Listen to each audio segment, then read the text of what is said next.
Bismillahirrahmanirrahim. Assalamualaikum warahmatullahi wabarakatuh. Alhamdulillah, puji syukur kita panjatkan atas kehadirat Allah Subhanahu wa Ta'ala, karena pada kesempatan di pagi hari ini kita masih sempat berkumpul di sekolah kita untuk melaksanakan PMO level sekolah SMP Negeri 12 Poliang Barat, Sekolah Penggerak Angkatan 2. Baik, untuk menyefisienkan waktu, izinkanlah saya untuk membacakan susunan acara yang akan berlangsung pada pagi hari ini. Acara pertama, pembukaan yang kini sedang berlangsung. Acara kedua, menyanyikan lagu Indonesia Raya. Hadirin disilahkan berdiri.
Silahkan duduk kembali. Acara ketiga, pembacaan doa oleh Bapak Yusma. Kepada Bapak kami persilahkan dengan hormat.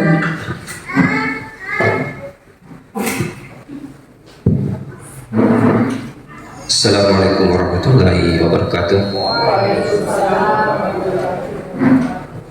Bapak dan Ibu guru yang berbahagia, pada kesempatan ini marilah kita awali kegiatan kita pada hari ini dengan berdoa kepada Allah Subhanahu wa Ta'ala. Semoga kegiatan kita pada pagi hari ini mendapatkan ridho dari Allah Subhanahu wa Ta'ala. Amin ya rabbal alamin. Bismillahirrahmanirrahim. Alhamdulillahirabbil alamin.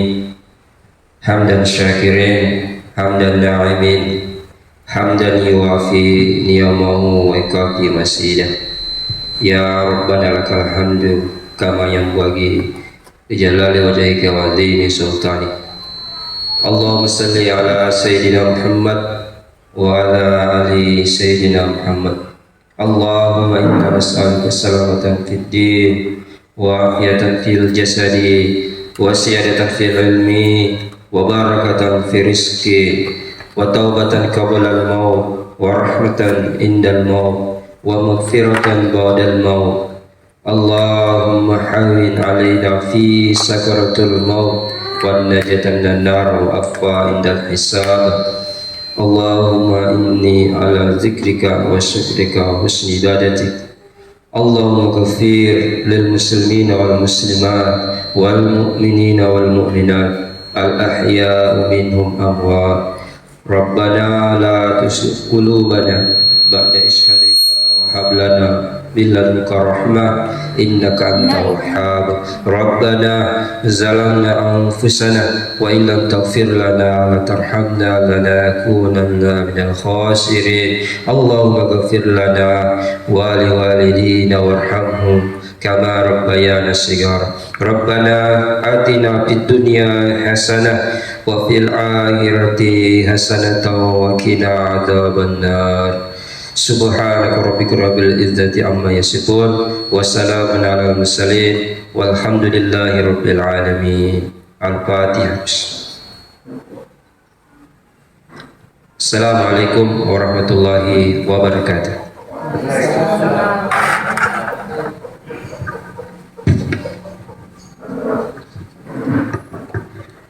Acara keempat, sambutan oleh pengawas sekolah SMP Negeri 12 Poliang Barat kepada Bapak Raden Sukasono SPD MPD. Kami persilahkan dengan hormat.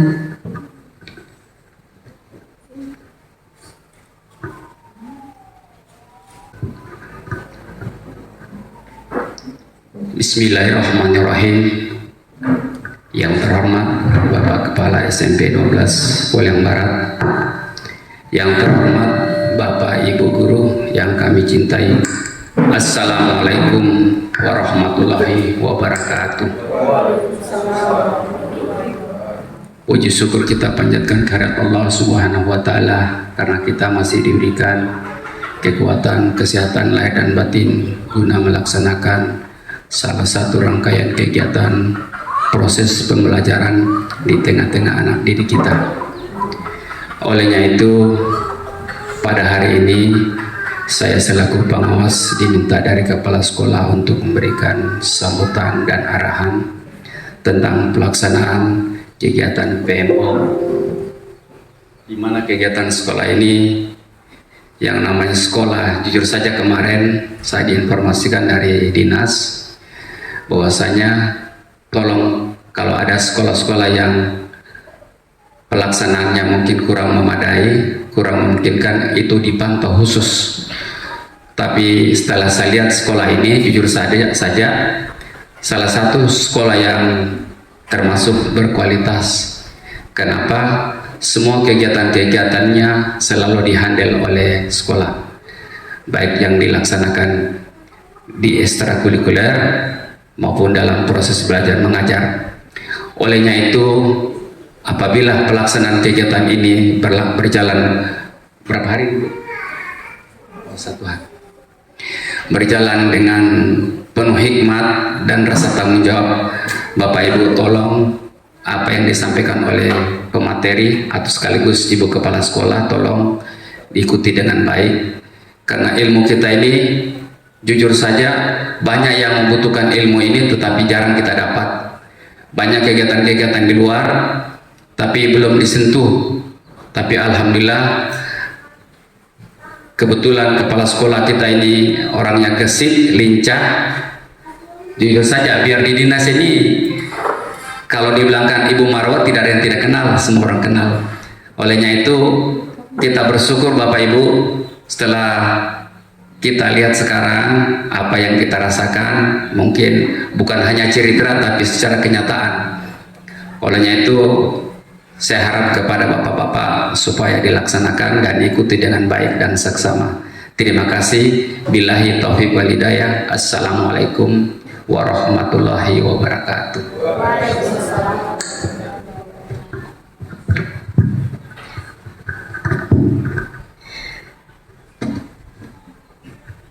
Sambutan kedua oleh Ibu Kepala Sekolah SMP Negeri 12 Poliang Barat, Ibu Haja Marwah SAG MPD, sekaligus membuka kegiatan PMO level sekolah periode Agustus. Kepada Ibu kami persilahkan dengan hormat.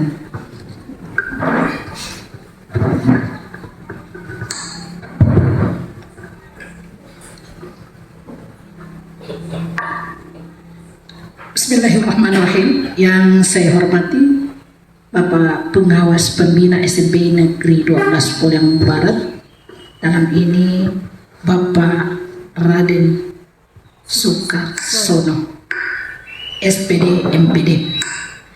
Yang saya hormati Bapak Dewan Guru. Assalamualaikum warahmatullahi wabarakatuh. Waalaikumsalam warahmatullahi wabarakatuh. Alhamdulillah, alhamdulillahi rabbil alamin, wassalatu wassalamu ala asyrafil anbiya'i wal mursalin Sayyidina Muhammadin wa ala alihi wa sahbihi ajmain, amma ba'd. Rabbi syarah li sadri wa yassir li amri wahlul 'uqdatam min lisani yafqahu qawli.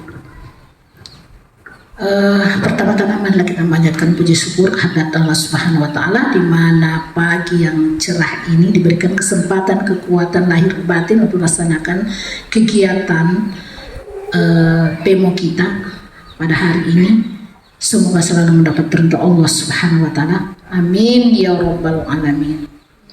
Kemudian tak lupa pula kita kirimkan salam dan salawat atas junjungan Nabi besar Muhammad sallallahu alaihi wasallam sebagai uswatun hasanah di muka bumi ini.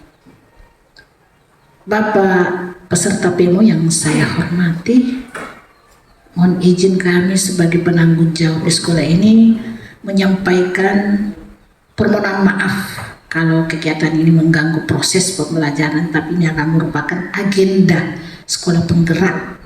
Jadi mau tidak mau, suka dan tidak suka harus kita laksanakan. Itu sudah menjadi program sekolah penggerak. Nah, sama hanya disampaikan oleh Bapak tadi bahwa banyak sekolah yang mau melaksanakan seperti ini, tapi tidak berhak untuk melakukan karena kita adalah sebagai sekolah penggerak. Barangkali teman-teman yang bukan anggota PKP mungkin hal baru, apa itu PMO? Ya betul, karena memang saya mohon maaf juga belum pernah menyampaikan bahwa PMO ini begini. Yang sering melaksanakan ini adalah anggota PKP, pembelajaran komite. Itu yang sering melaksanakan, namun secara daring yang dilaksanakan oleh fasilitator. Ya, yang selama kurang lebih 1 tahun, jadi tahun pertama itu yang kita lakukan PEMO lewat daring. Setelah itu lakukan melalui dengan lokakarya. Jadi PEMO tujuannya itu loh bagaimana merefleksi kegiatan kita yang selama ini, ya, yang pernah diberikan pada saat IHT itu semua yang kita akan refleksikan, baik itu modul pembelajaran berdiferensiasi itu. Jadi bukan hal baru lagi. Jadi PEMO itu barangkali perlu saya sampaikan, PEMO adalah Pokja Manajemen Operasional, itu PEMO yang dilaksanakan oleh sekolah level sekolah mandiri. Sekarang PEMO mandiri. Kalau dulu itu yang saya katakan tadi bahwa PEMO dulu lewat fasilitator, sekarang diberikan kewenangan kepada satuan pendidikan yang sekolah penggerak untuk mandiri level satuan pendidikan. Pada hari ini yang dilaksanakan. Saya merasa bahwa ini sebenarnya saya bukan yang menggerakkan, saya digerakkan dari tim-tim ini. Karena mereka memang ini yang teman-teman ini sudah terpilih Pak, bahwa dia masing-masing punya kelebihan. Ada youtubernya, ada yang menguasai aplikasinya, ada memang khusus teknik-teknik penilaian dengan ini. Ada berapa ini? 6 tim. Ya, ini kesiswaan juga yang melakoni bahwa kegiatan siswa itu semua adalah kerja kerasnya teman-teman. Ini perlu saya sampaikan kepada Bapak pengawas. Jadi saya lanjut bahwa ini yang akan direfleksikan ini adalah kegiatan setahun kemarin kita laksanakan, yaitu modul pembelajaran, ya, pembuatan modul. Apa kita sudah melaksanakan modul itu? Sudah membuat modul. Pertanyaannya, apa kita sudah melakukan? Sebagian sudah. Iya, sudah. Bahkan barangkali kemarin kita workshop. Bahkan saya tuh berikan teman-teman bahwa setiap guru harus melakukan, mau satu materi itu harus kita lakukan. Itu sudah terbukti ada, ya, sudah disimpan baik-baik, barangkali Bapak sudah periksa. Kemudian apa kita sudah melakukan pembelajaran diferensiasi? Ya jelas ada beberapa orang yang sudah melaksanakan. Yang intinya pada awal tahun ajaran kita sudah melaksanakan, sudah memeta-metakan, ya, ada asesmen diagnostik dan non agnostik. ya sudah dilaksanakan. Tapi ini lagi-lagi yang menjadi selalu menjadi permasalahan kita di lapangan, bahwa dalam pembelajaran, pemberian materi kepada anak-anak itu tidak boleh monoton, harus bervariasi. Ya, mengapa ini memang dituntut, mau tidak mau harus, karena bagaimana memberikan pembelajaran anak-anak sesuai dengan kebutuhan, itu diferensiasi, itu yang perlu dilakukan. Nah, ini muncul pertanyaan, apa kita sudah melakukan seperti itu?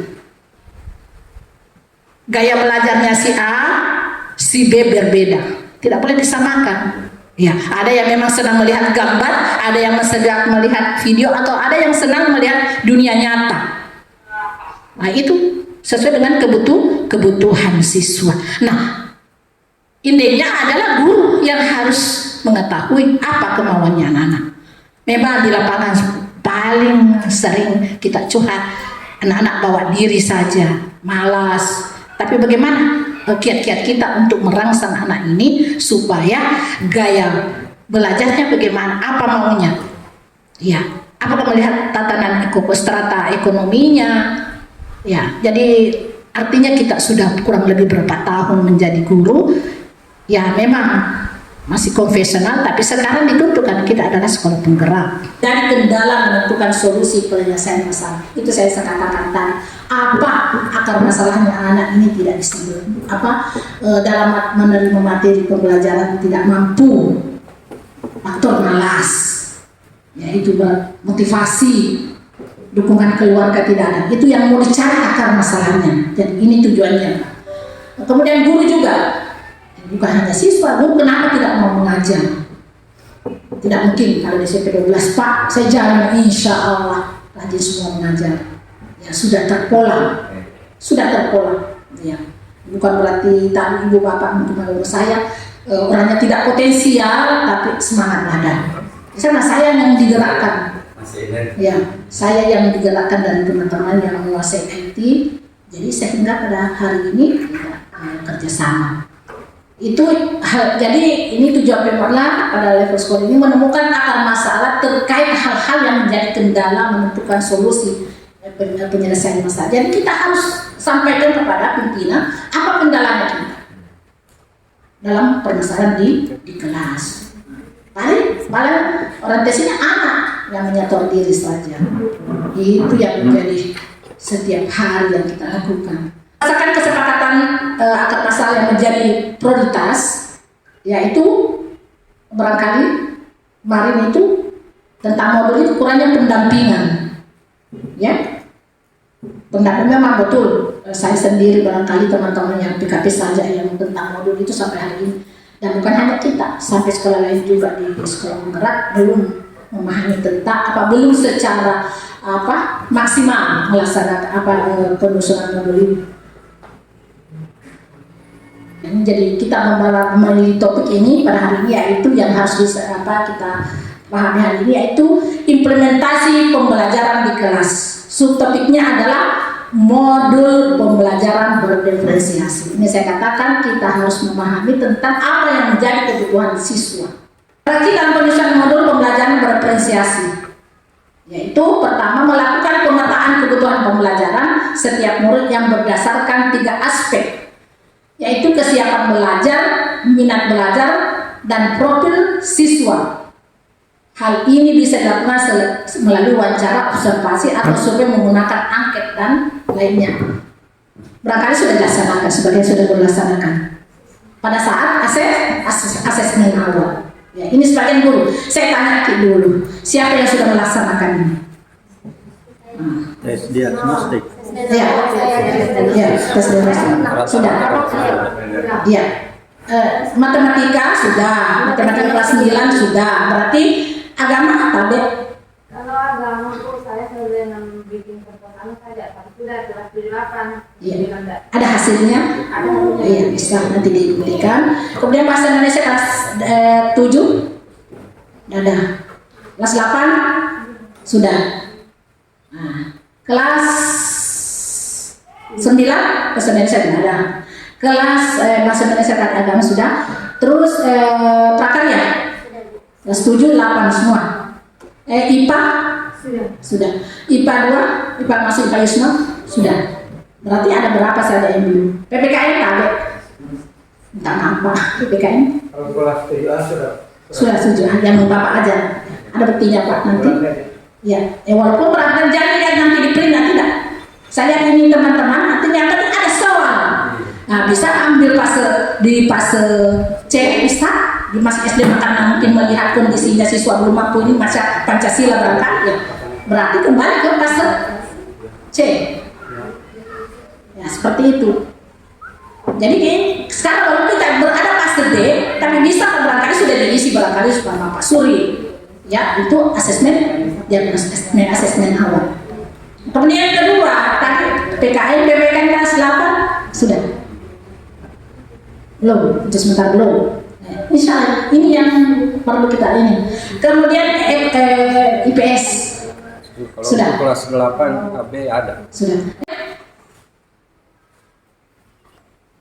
Yang ketiga, penjelasannya melakukan pemetaan kebutuhan belajar setiap murid yang berdasarkan 3 aspek, yaitu kesiapan belajar, minat belajar, dan profil belajar siswa. Hal ini dilakukan melalui wawancara, observasi, atau survei menggunakan angket dan lain sebagainya, atau asesmen diagnostik non-kognitif. Pemetaan kebutuhan belajar peserta didik ini juga digunakan asesmen diagnostik kognitif. Jadi ini teman-teman barangkali setahun kita sudah laksanakan, walaupun barangkali istilah-istilah ini sebenarnya istilah baru bagi kita, tapi pelaksanaannya sudah dilakukan seperti itu Pak. Kalau ini karena kita ini sudah lama di K13 juga sering ada pendampingan, ya cuma nama saja yang berbeda. Oke.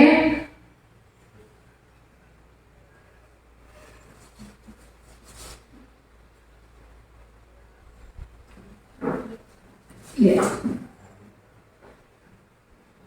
Merencanakan pembelajaran berdiferensiasi berdasarkan hasil pemetaan yang sudah dilakukan, diferensiasi konten, diferensiasi proses, dan diferensiasi produk. Apa itu? Diferensiasi konten berhubungan dengan materi. Maka guru yang wajib memetakan materi dengan mempertimbangkan keadaan dan kebutuhan belajar anak. Artinya, guru tidak bisa asal memberikan bahan ajar. Ya ini. Ya harus berdasarkan pemetaannya sesuai dengan kebutuhan.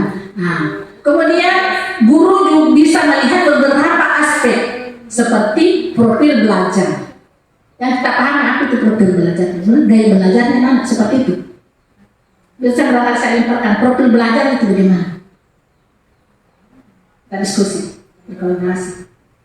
Profil belajar itu bagaimana? Profil kan kita, diri kita. Gambaran. Gaya. Iya, masuk gaya. Masuk gaya ya? Hanya kemarin sebenarnya sedikit. Iya. Kendalanya saya sebagai guru IPS itu kalau saya lihat setelah saya tes ya. Iya. Rata-rata kita punya anak-anak itu daya belajar itu yang parah. Iya. Karena campuran. Iya. Dan saya pahami itu kalau gaya campuran itu susah itu untuk Iya. maksimal dari pembelajaran. Iya. Saja barangkali. Iya. Jadi profil belajar berarti gaya belajarnya anak-anak. Kalau kesiapan belajar, ini yang paling lagi-lagi ini anak-anak kita itu saya katakan masuk di kelas betul apa yang dirasakan guru seperti ini. Jadi memang saya barangkali bukannya orang konseptor seperti teman-teman ini, orang bagusnya kan berkolaborasi, ada yang memang konsep, ada itunya maka, tapi saya biar kasih maka di lapangan saya lihat kondisinya, saya terjun langsung, oh ini, tapi kan sistem apa yang saya pakai, apa nih, apa ini istilahnya, apa sampai marah, apa ini, gempa bumi, itu gempa bumi dipakai. Kalau tidak seperti itu Pak tidak ada gerakannya. Banyak. Kalau anak-anak yang tidak apa-apa lebih tidak bahkan sampai anak-anak Pak tidak tahu membaca data di sekolah. Tidak tahu membaca. Kita apa kan diagnostik apa mau dikasih, asesmen apa mau dikasih. Dikasih gambar ya mungkin bisa. Atau bisa meninggal, bisa ini dan tidak bisa. Tapi pokok adalah menulis. menulis dan membaca. Jadi itu dilema kami, itulah yang menjadi permasalahan pokok kami di lapangan. Oke, masuk barangkali, terus, ya, diferensiasi proses. Pada tahap ini guru harus memahami bagaimana proses murid saat belajar. Pada tahap ini guru harus memahami bagaimana proses murid saat belajar. Seperti yang kita ketahui bahwa siswa memiliki gaya sendiri, tadi gaya sendiri dalam belajar, setidaknya dalam memetakan proses belajar anak. Guru dapat menjawab pertanyaan berikut. Apakah mereka cenderung belajar berkelompok atau secara mandiri? Itu. Jadi saya melihat di lapangan ini ada guru memang sudah bagi kelompok-kelompok. Saya nggak tahu yang lain ada berapa kelas ini, kelas tempat lama saya selalu bikin kelompok Pak kami. Jadi minta maaf. Kami sebagai penanggung jawab sekolah dan sebagai ini jangan merasa bahwa saya mengintervensi. Ya, walaupun saya tidak supervisi atau saya intimidasi, tidak ada halnya untuk mengintimidasi guru. Saya hanya memantau suasana kelasnya. Saya bisa melihat bahwa walaupun barangkali saya tidak menerima materi secara ini maksimal, oh ini sudah pakai gaya mengajar seperti ini. Ini pakai gaya mengajar seperti ini, berarti sesuai dengan kebutuhan siswa. Sudah ada yang menjalankan, tapi namanya alhasil yang nanti Tuhan kita Allahu a'lam bishawab. Jadi jangan merasa bahwa ketika saya mengintip atau ketika Bapak tidak ada, ketika saya bisa wawancara. Jadi curhatan anak-anak ada sama saya. Oh ini guru ini A, si A begini, si B begini, sudah ada semua. Tapi tidak mungkin kita mau memojokkan di depan bahwa seperti ini kalau gaya mengajarnya. Jadi jangan merasa kaget Pak. Jangan merasa bahwa ketika saya keliling di kelas itu memang sudah tugas kepala sekolah. Bukan saya mau meminta mantan tidak. Memang tugasnya kepala sekolah. Apalagi ini sudah dituntut bagaimana guru mengajar dan mengajarnya. Yang supervisi di kelas itu wajib, dua kali wajib dan wajib kepala sekolah. Yang tahu keadaan sekolah, yang tahu keadaan kelas adalah kepala sekolah. Makanya sekolah ini merupakan barometer dari sekolah-sekolah binaan saya, bahkan jadi contoh sekolah-sekolah lain. Kenapa? Informasi kemarin bahwa untuk SMP 12 tidak usah terlalu disupervisi, serahkan sepenuhnya dengan kepala sekolah mensupervisi kelas. Dan itu sudah wajib, hampir semua sekolah sudah. Kenapa? Apa sekarang guna pengawas tinggal ambil alih dari kepala sekolah. Hal-hal apa yang kurang jelas semua ada pada kepala sekolah. Misalnya ada guru yang tidak mengajar, yang saya tanya hanya kepala sekolah. Kalau kepala sekolah sudah bilang A, sudah itu yang benar. B, sudah itu yang benar. Yang tahu persis tentang pelaksanaan PBM adalah presiden di sini adalah kepala sekolah.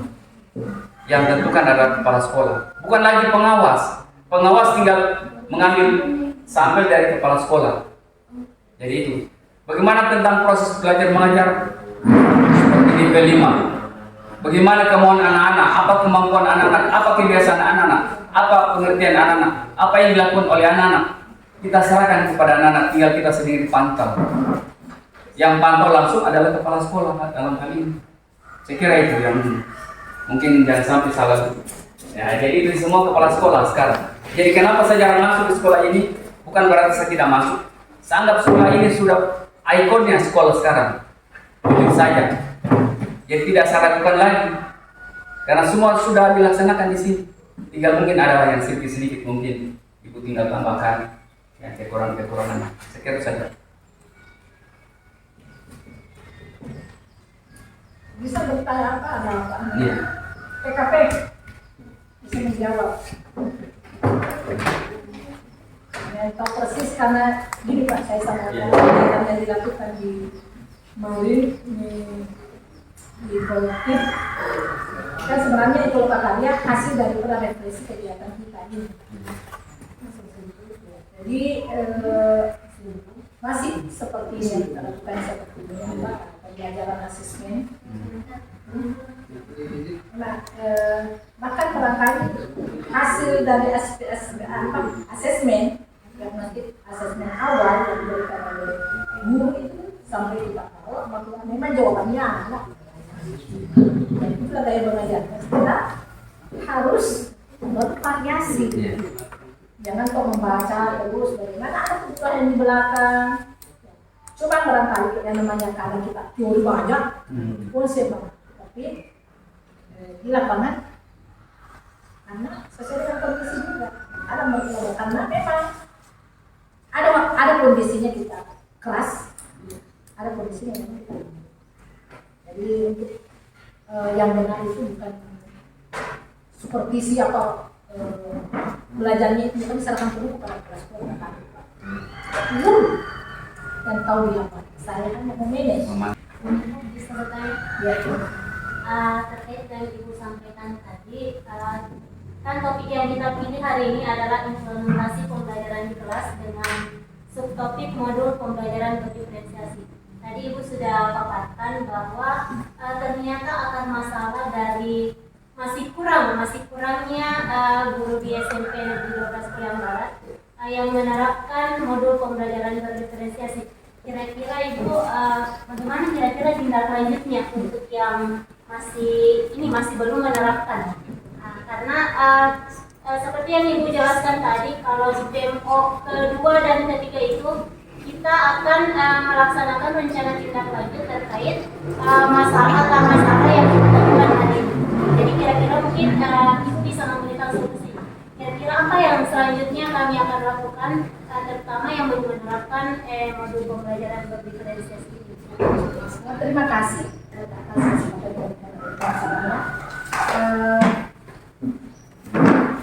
Yang barangkali tadi itu saya sudah mengeksplor pada teman bahwa saya sudah mendata ke siapa guru yang belum. Ternyata ada jawaban mulai si A, si B, si B. Jadi solusinya wajib bertanya sama teman yang sudah melakukan. Atau kita buat tim atau MGMP bahasa Indonesia kumpul dengan bahasa Indonesia, IPA kumpul dengan IPA, PPR kumpul dengan PKN. Bisa seperti itu solusinya. Bisa. Jangan merasa bahwa kita ini gimana ya? Intinya anggap kita ini anak-anak mau belajar. Karena memang hal yang tidak tahu harus kita belajar. Dan harus memulai. Intinya harus memulai. Kalau tidak memulai tidak bisa. Dan tidak ada kata terlambat dan tidak ada rasa malu sama teman. Kita saling menghargai. Karena orang masing-masing punya kelebihan. Itu saya katakan bahwa saya memang sebenarnya tak jujur saja. Kalau bicara IT, anak saya punya adik-adik yang di belakang. Saya tinggal duduk mendengar oh ya, arahnya begini, kalau suruh begini. Intinya kalau kita disuruh ke kanan ke kanan, kalau disuruh ke kanan ke kiri, itu memang tidak ada solusi. Jangan merasa bahwa kita ini bangga sebagai orang tua karena memiliki ini, bangga seperti itu. Mereka itu solusinya satu adalah buat tim ya, atau buat pertemuan khusus. Ya, tambah sedikit. Iya, Pak. Terima kasih menjawab dari pertanyaan adik kita ini. Saya rasa sebelum waktu Ibu dengan Ibu Ras itu ke Kaltim dan sudah dipercayakan untuk melakukan rapat tentang komunitas kita, dan kebetulan yang disepakati pada saat itu dan minggu ini kita harus lakukan hari Minggu itu memang arahannya kita sepakati pada saat itu dalam modul. Jadi barangkali situ sudah akan terjawab itu tentang tindak lanjut. Itu barangkali. Iya betul. Adakan tim kemudian aktifkan komunitas. Di situ di komunitas yang dibentuk itu mujahadah, ada komunitas mujahadah di sini. Nah di situ kita bahas apa masalahnya kita. Jangan malu-malu. Mau kepala sekolah mau guru apa masalahnya di lapangan kita utarakan dan mencari solusi. Kalau namanya hasil itu mau maksimal atau tidak maksimal, tapi sudah lakukan bisa. Yang penting ada usaha. Iya. Gimana Pak? Jadi? Insya Allah. Pak Rudin tadi ya hanya kelas belum ada. Baik kelas 7 maupun kelas 8 belum.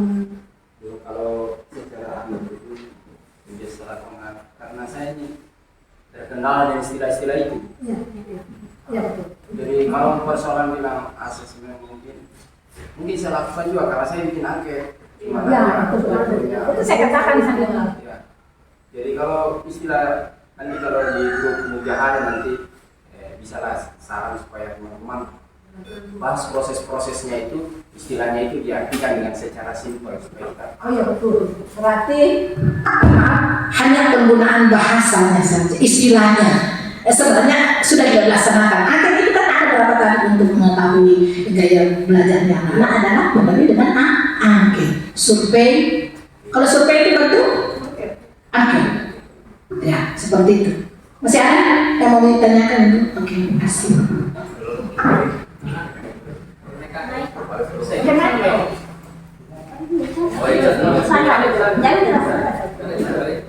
Saya tidak bertanya, tapi saya menanggapi terkait dengan solusi tadi yang disampaikan oleh Ibu Kepala Sekolah bahwa dalam menyusun modul atau menyelesaikan apa tadi terkait pembelajaran adalah ada kolaborasi antara guru mapel. Pada dasarnya memang kurikulum merdeka itu memang kita diharapkan satu mata pelajaran kita diharapkan untuk berkolaborasi dari awal pada saat penyusunan penyusunan TP, ATP sampai modul ajar memang kolaborasi antar guru. Kenapa? Karena CP itu kan satu fase, misalnya matematika satu fase D.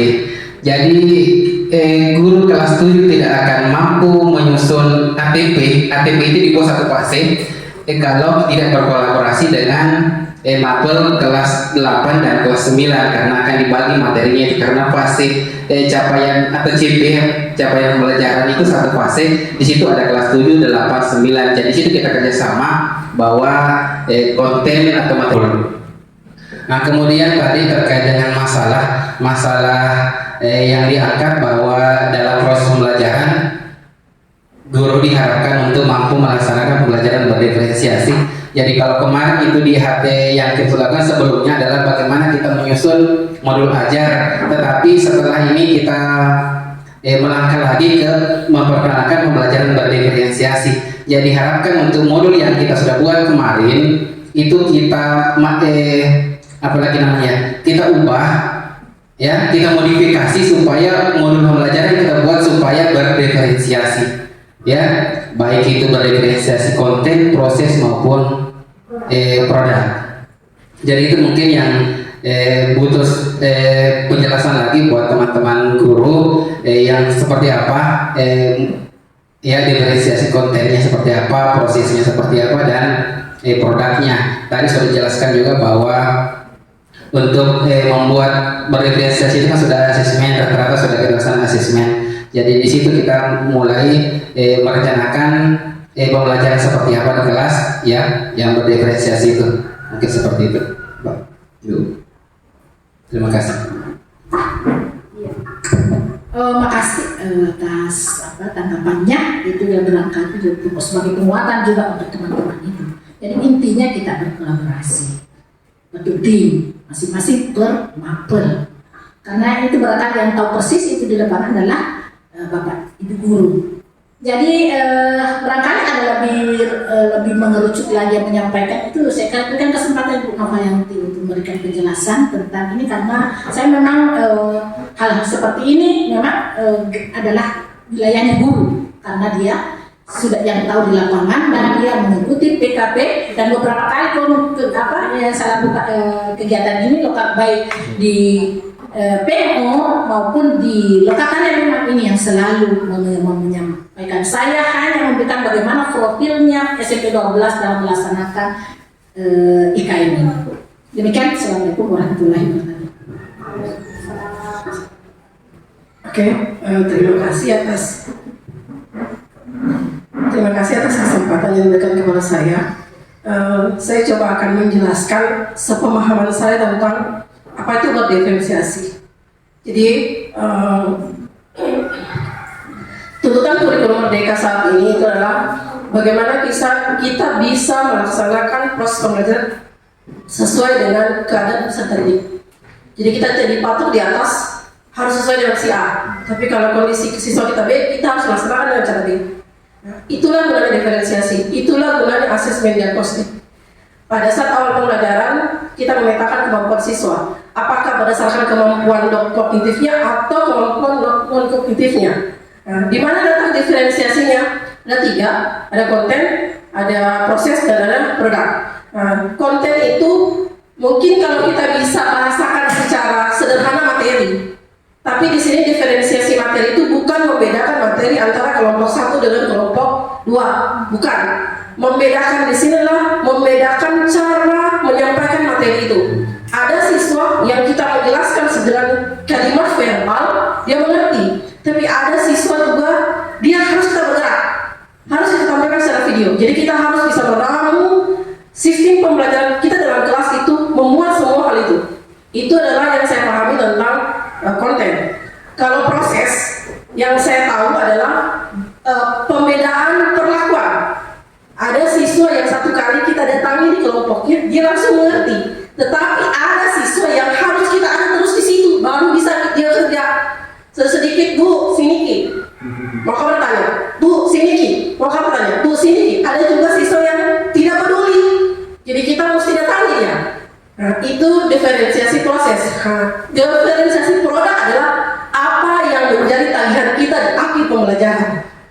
Ada siswa yang kita kasih tugas dan sampai 3 kumpulkan, selesai.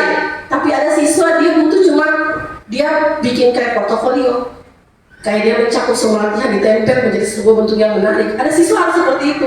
Karena kalau ditunggu tugasnya tidak pernah selesai. Jadi dibuat seberagam mungkin supaya pada akhir pembelajaran kita tidak berhadapan lagi dengan siswa si A tidak tuntas karena ini, si B tidak tuntas karena ini. Tapi mungkin beda kalau siswanya mungkin seperti yang Ibu bilang tadi, kalau dia tidak bisa membaca. Itu juga menjadi masalah besar sampai hari ini. Saya tidak bisa menemukan solusinya kalau tidak bisa membaca. Bingung bagaimana mencari. Tidak mungkin SMP semua tempel pakai emoji, senyum, marah, ketawa, kan tidak mungkin seperti itu. Nah, kita bicara materinya real. Oke, itu saja yang mungkin perlu saya sampaikan. Terima kasih. Assalamualaikum warahmatullahi wabarakatuh.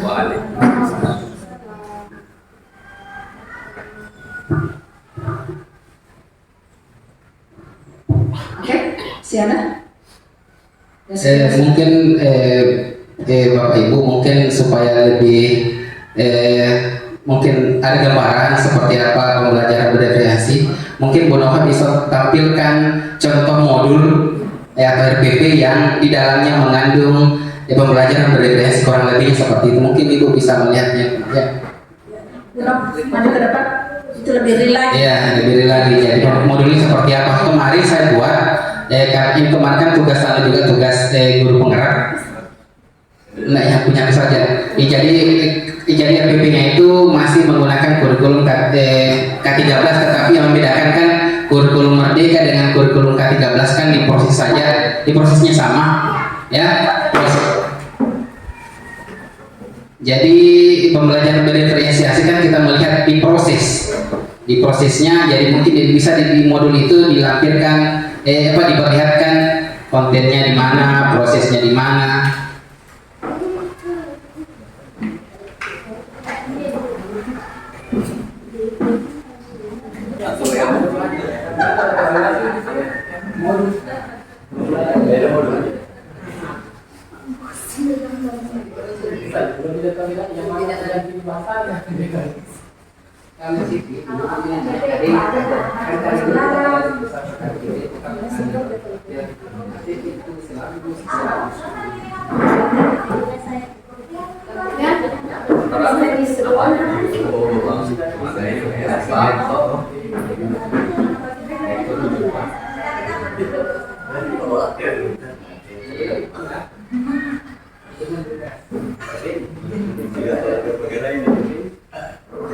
Ya, jadi berdiferensiasi kan berkaitan dengan proses atau langkah-langkah pembelajaran.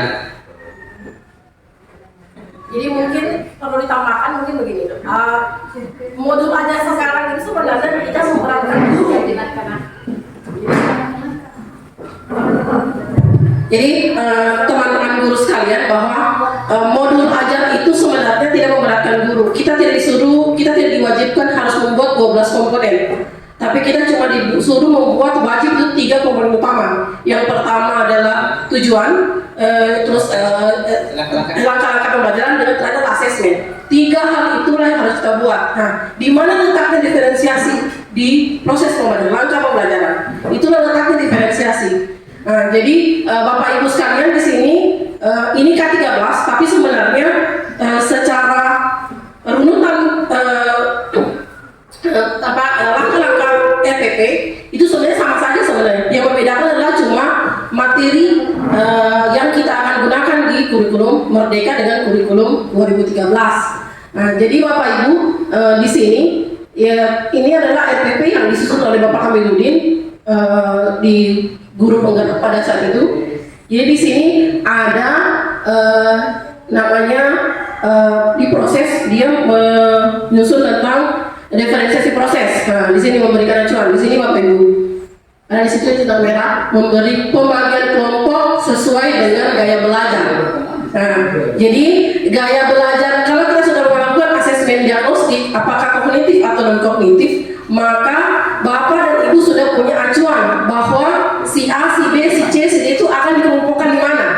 Apakah dia bergabung sesuai dengan kemampuannya yang lemah, yang rendah maupun yang tinggi, atau kalau kita bicara masalah minat, misalnya satu minat, misalnya dia suka sama hal yang berbau seni, satu kelompok, itu adalah diferensi proses, perbedaan proses. Nah, pada saat dia sudah mengelompokkan berdasarkan bentuk minatnya misalkan, maka pada saat pemberian materi juga akan berbeda caranya. Itu salah satu bentuk diferensi proses juga. Nah, begitu juga dengan konten yang akan kita berikan, bukan berbeda. Misalkan A, kelompok A bentuk aljabar, kelompok B faktorisasi, tidak. Atau kita bicara PS, kelompok A peta, kelompok B ekonomi saja deh, karena dari situ peta.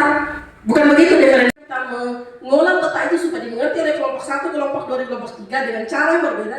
Itulah yang namanya diferensiasi konten.